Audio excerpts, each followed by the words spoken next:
ఇప్పుడు ఏప్రిల్ 1వ తారీఖు వచ్చిందంటే చాలు దోస్తుగాళ్ళను ఎట్లా ఫూల్ చేయాలని ఆలోచనలు చేసేటోళ్ళు చాలా మంది.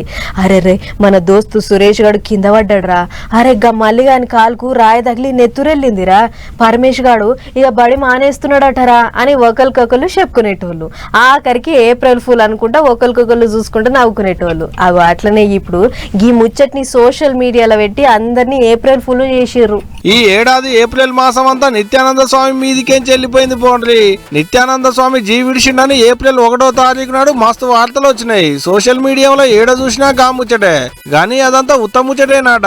స్వామీజీకేం కాలేదు, బతికే ఉన్నాడు అనేది కైలాస దేశంకేం చెందిన వార్త. అంటే ఏప్రిల్ మాసంలో ఆయన భక్తులందరినీ ఏప్రిల్ ఫూల్ చేసిరు అన్నట్టు.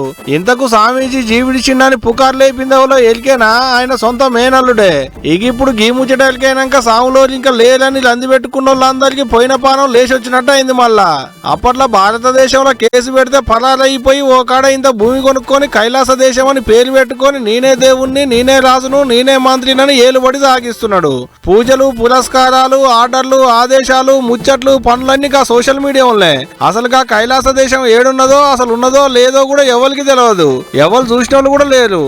ఇప్పుడు ఆయన ఏలుబడి సాగించేటి సోషల్ మీడియాలో ఆయన జీవిడిచిండు అనేటి ముచ్చట గిల్లు అని తిరిగేటాళ్లకు కంగు తిని కాలు చెక్కలు పోయి కడుపులో పడ్డంత పని అయిందట పాపం ఆయన భక్తులకు. సొంత మేనల్లుడే సోషల్ మీడియాలో పెట్టేటాళ్లకు ఏప్రిల్ మాసం షాలైనాడు పెట్టిండు కాబట్టి భక్తులందరినీ ఏప్రిల్ ఫూల్ చేసిండు కావచ్చు, తీయాలి ఎవలేం నొచ్చుకోకూరి అని కామెంట్లు పెడుతున్నారు నెట్టన్నలు. సాములో ఏడున్నాడో ఏం చేస్తున్నాడో గాని దునియా అంతా మల్లోపాలి కైలాస దేశం పేరు చక్కర్లు కొట్టి